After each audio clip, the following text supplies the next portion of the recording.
Hi there, this is Lawrence Simon. I'm a technical writer on the documentation team at cPanel.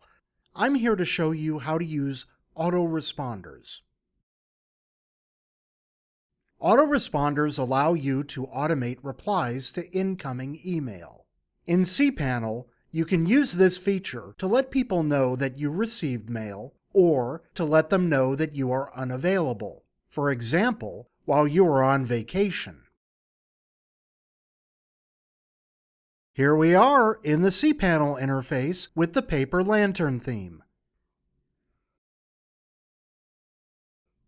To add or edit an autoresponder, let's scroll down to the email group.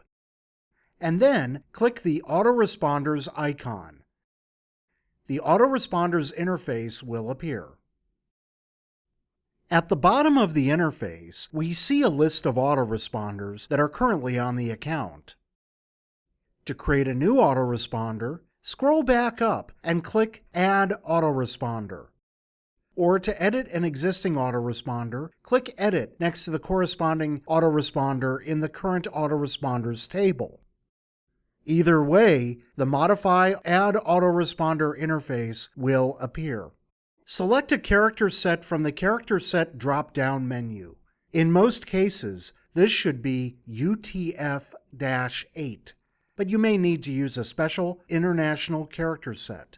You must select this option before you make further changes to the form, or you will lose your changes. Next, we'll enter the number of hours that you wish to wait in between responses to the same email address. I'll put 24 in the interval field. This means that if someone sends an email to this address and then sends another email within 24 hours, the autoresponder won't send another message. It will only reply again if it's been over 24 hours since the last email. Enter the email address whose incoming messages you wish to respond to in the email field. I'll put username here. Select the correct domain from the drop-down menu.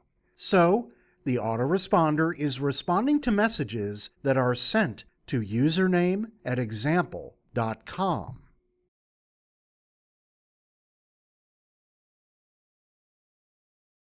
Then, enter your name.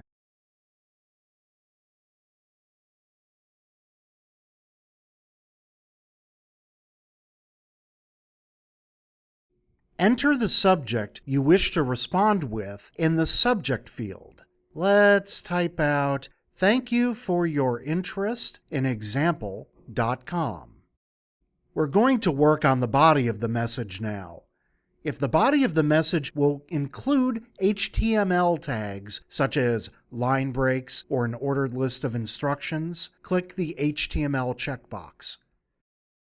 Enter the text of your response in the body field.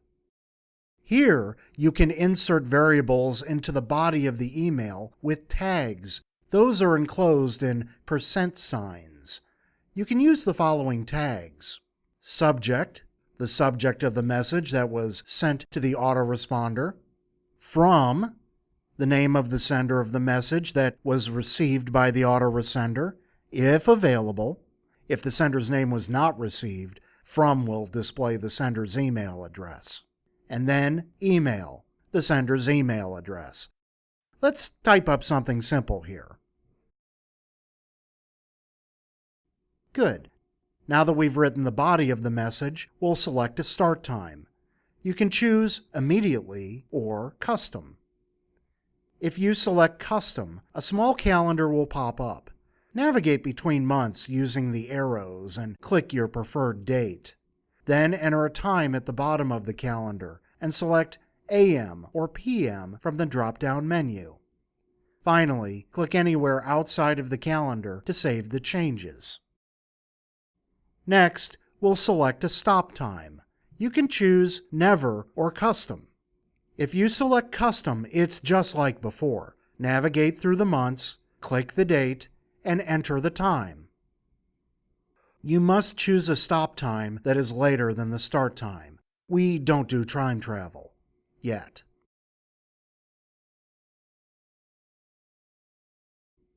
Take a moment to look over your settings, just to make sure everything's set the way you want it. And then click Create Modify. A new page will appear. You're finished adding or editing the AutoResponder. To return to the AutoResponders page, click Go Back.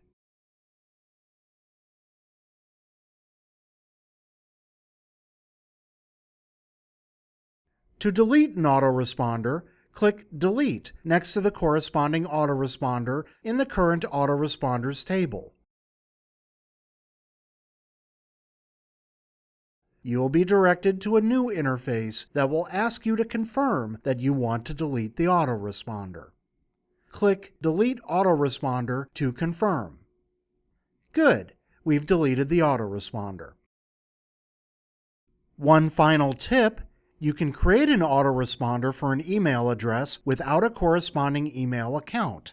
However, if you create an autoresponder for an email address that does not have an email account or a forwarder, messages will only be handled by the autoresponder, and then the system will discard the messages. For more about cPanel, go to cPanel.net or follow @cPanel on Twitter. Thank you for watching, and happy automating.